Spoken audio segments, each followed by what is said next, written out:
J'entends un certain nombre d'éditorialistes nous expliquer que nous serions en train de traverser une crise comme une autre, que finalement le président de la République, dans ses codes de popularité, dans la mobilisation sociale qu'il rencontre, eh bien, serait dans une étape comme d'autres présidents de la République en ont connu. Je ne crois absolument pas ce scénario. Je pense que la crise est beaucoup plus profonde et que nous sommes passés d'une confrontation sur le terrain social autour de la contre-réforme des retraites à une crise de régime qui dit le cran supérieur dans lequel se trouve aujourd'hui notre République et le niveau de confrontation entre le peuple et le président de la République, qui a décidé d'ailleurs de se prendre frontalement la majorité du pays. La première raison, c'est que c'est assez inédit qu'un président de la République décide de s'asseoir sur toutes les légitimités qui peuvent exister. Il y en a notamment 3.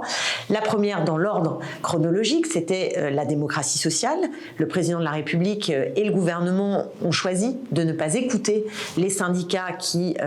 ont tous dit leur opposition à l'idée qu'on puisse travailler 2 ans de plus. Le gouvernement est passé outre, et bien qu'il ne cesse de répéter qu'il y a eu des compromis, en réalité, il n'y a eu aucun compromis, et le gouvernement n'a pas respecté en fait ce dialogue et entendu le point de vue des syndicats. Ensuite, il y a eu les enquêtes d'opinion, les unes après les autres, qui ont montré que 7 Français sur 10, puis 9 actifs sur 10 refusent ce projet, refusent de transformer les 2 plus belles années de la retraite en 2 pires années de travail. Et le mécontentement s'est exprimé dans la rue avec des millions de gens qui ont manifesté leur colère et souvent même leur rage. 13 journées de mobilisation. À partir du 1er mai, nous en serons à 13 journées de mobilisation, c'est énorme, et je pense que si le pays n'est pas bloqué, c'est d'abord parce que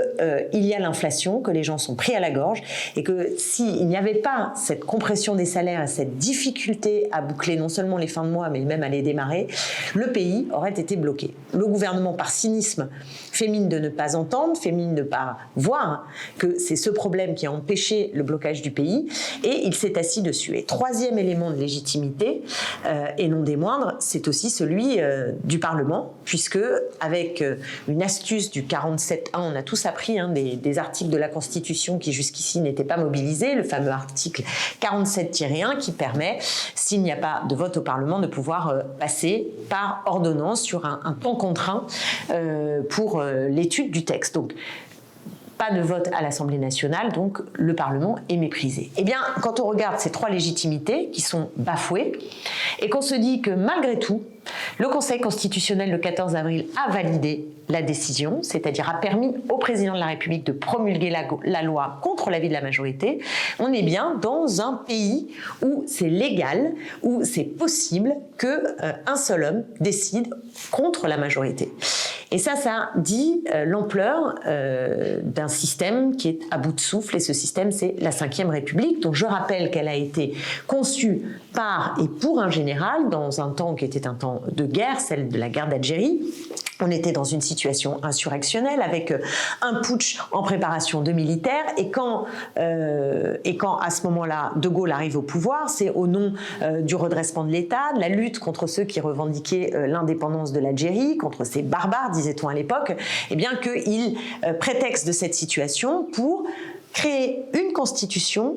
qui sacre l'hyper-présidentialisme, c'est-à-dire qui donne des pouvoirs exorbitants au président de la République. Il le fait valider par un référendum, mais ce référendum n'est rien d'autre qu'un plébiscite. Et donc ça fait, je crois, 62 ans maintenant que nous vivons sur ce régime qui a été dénoncé dès le démarrage à gauche comme un coup d'État permanent, pour reprendre la phrase de François Mitterrand, qui malheureusement ensuite s'est bien moulé dans le carcan de la 5e, mais notamment à gauche. Toujours des voix se sont élevées contre cette Ve République, contre cette monarchie présidentielle, et nous voyons aujourd'hui qu'elle permet à un président déconnecté, un président arrogant, un président qui méprise les Français, y compris avec des provocations verbales successives, mais surtout des actes qui montrent qu'il en a strictement rien à faire, et qu'à la manière de Margaret Thatcher, c'est dire si c'est vieux, dans les années 80, il pense qu'il va pouvoir mater tout le monde, et il fait ses contre-réformes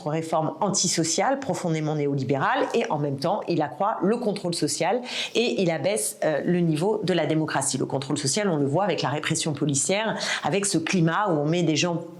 en garde à vue, même tout simplement parce qu'ils sont partis faire un jogging et qu'ils se sont retrouvés dans une manifestation. On voit toutes ces violences perpétrées par des forces de l'ordre et qui sont totalement disproportionnée et, à mon sens, totalement illégitime pour le coup. Et ensuite, nous savons aussi qu'il y a, par exemple, cette attaque de la LDH, c'est-à-dire y compris la remise en cause du droit d'association. Donc, je ne vais pas faire long sur les libertés publiques, mais elles sont menacées et ce sont les deux mamelles d'un même système, toujours le même, ce néolibéralisme qu'on appelle aussi illibéralisme. Et au final, en France, on se retrouve avec une situation où le président n'a plus aucune autorité. Et c'est pour ça d'ailleurs qu'il fait preuve d'autoritarisme. L'autorité, normalement, ça vient d'un mot latin qui signifie augmenter. Et donc cette logique d'autorité, c'est celle qui permet de nous hisser vers le haut. C'est celle qui permet donc d'augmenter et donc de nous projeter plus avant. Or, quand on a plus de considération, pas de reconnaissance vis-à-vis de ce président de la République, eh bien, on ne lui reconnaît pas cette possibilité de nous hisser vers le haut. Et cette contestation de son autorité, le fait qu'il n'est plus, qu'il n'est plus chargé en fait de cette possibilité de nous amener plus haut et qu'on ait la confiance en lui pour cela, crée cette crise d'autorité et qui l'amène lui à être autoritaire, et c'est la situation dans laquelle nous nous trouvons. C'est pourquoi, pour la dénouer, je pense que évidemment nous devons continuer à dire que nous voulons l'abrogation de cette loi, nous devons marcher fortement le 1er mai à l'appel des syndicats pour réussir à tenir ce rapport de force avec le nombre dans la rue, et ça c'est tout à fait déterminant, mais nous voyons bien que nous sommes devant un nouveau problème, enfin qui n'est pas nouveau en vérité, mais en tout cas qui nous éclate à la figure, qui est ce problème de ce système institutionnel qui ne correspond pas à la promesse républicaine qui est celle de la souveraineté du peuple, qui est vraiment cardinal quand on érige la Première République, c'est au nom justement de cette souveraineté du peuple, où on sort d'une logique où il y a ceux qui savent, qui décident, qui possèdent, et puis la plèbe qui n'a pas son mot à dire. C'est une rupture avec cette logique-là, et on voit bien qu'elle est toujours en fait à l'œuvre, même si elle prend des biais qui sont des biais différents. Et c'est pas un hasard d'ailleurs si on voit fleurir dans les manifestations beaucoup de mots d'ordre qui sont en écho à 1789, à des moments qui sont des moments révolutionnaires et d'affirmation de principes qui sont des principes républicains. Et donc on est dans ce temps-là. Et donc si on veut être à la hauteur de cette crise de régime, il faut aussi que nous soyons capables de remettre dans la conversation publique cette proposition que nous portons de 6e République. La 6e République, c'est celle qui doit permettre de renouer un lien de confiance entre les Français, la majorité des concitoyennes et concitoyens et les institutions, puisqu'aujourd'hui on voit bien que ça marche plus là dans l'instant, puisque la légalité de la loi ne dit pas que c'est démocratique, donc il n'y a pas de concordance entre la légalité et la démocratie, ce qui est quand même un vrai problème, et puis aussi parce que depuis tant d'années, on voit les courbes d'abstention qui sont grimpantes, et qu'on sait que les Français sont de plus en plus distants, critiques, en colère contre le système institutionnel, contre les élus et les politiques. Donc s'il n'y a pas un choc démocratique à un moment donné, c'est-à-dire si on ne change pas de fond en comble les règles, je pense qu'on n'arrivera pas à sortir de cette situation et surtout à enlever tout pouvoir à un seul homme. Quand je vois les commentateurs nous expliquer que le problème c'est la psychologie d'Emmanuel Macron, à la fois je suis prête à reconnaître que son niveau de cynisme et d'arrogance, il y a bien une dimension psychologique, peut-être psychanalytique, psychiatrique, j'en sais rien, mais psy, oui, en tout cas, pour dire que le président de la République est totalement déconnecté, totalement hors sol et dans une volonté de toute puissance. Mais le problème, c'est que le système institutionnel lui permet de le faire.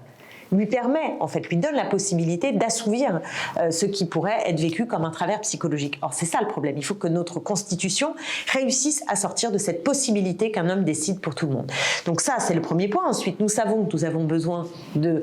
plus de démocratie directe. C'est une revendication des Français très forte. Donc, dans ce type de crise, typiquement, on devrait avoir le droit à un référendum. Or, le RIP, qui est le référendum d'initiative populaire, a lui aussi été retoqué par le Conseil constitutionnel, signe que il est quand même mal fagoté, que si c'est si compliqué d'y avoir accès, c'est bien qu'il y a un problème. Il faut que ce soit beaucoup plus facilité, donc, et pas simplement sur les référendums. Il faut que l'idée partout, dans toute la société, cette idée qu'il y ait davantage d'intervention directe des citoyennes, des citoyens dans une démocratie qui est quand même plus mature nécessairement que ce qu'elle pouvait être les siècles précédents, eh bien il faut faire avancer cette démocratie directe. Ensuite, il faut rééquilibrer le législatif par rapport à l'exécutif. On voit bien que là, ça ne va pas du tout. L'exécutif a tout pouvoir, le président encore plus, donc on sort de la monarchie présidentielle et on permet aux représentants du peuple et de la nation d'avoir en tout cas le mot le plus important pour que tout cela puisse mieux fonctionner. Et je pense également, alors on nous dit souvent quand on dit ça, oui, vous voulez revenir à la 4e. Alors la 4e République, d'abord, c'était pas que l'enfer, faut quand même se remémorer.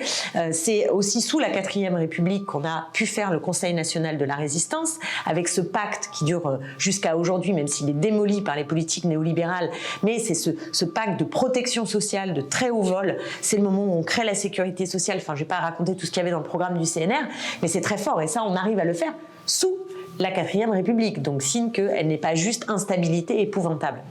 Donc, mais l'enjeu n'est pas de savoir si on revient à la 4e ou si on reste dans la 5e, c'est comment on invente une 6e. Et dans cette 6e République, je pense que c'est aussi l'occasion d'augmenter le socle des droits et des protections, puisqu'on peut mettre dans ce qui nous relie des choses très fortes. En ce moment, nous débattons de l'inscription du droit à l'avortement dans la Constitution, donc ce serait l'occasion, par exemple, de consacrer ce type de droit, mais on peut aussi imaginer qu'on introduit dans notre droit constitutionnel le fait qu'on ne peut pas prendre à la nature plus que ce qu'elle nous donne, c'est-à-dire une logique de limite et qui sera adossée aussi à des biens communs consolidés par la Constitution. On le sait sur l'eau, le foncier, je ne rentre pas dans le détail, mais je pense que c'est un travail qui est aussi un travail de redéfinition des droits et des protections fondamentales. Et quand on pense 6e République, il ne faut pas s'arrêter simplement à ça, il faut aussi se dire qu'une nouvelle République, c'est l'occasion de dire qu'il faut lutter contre la concentration des médias,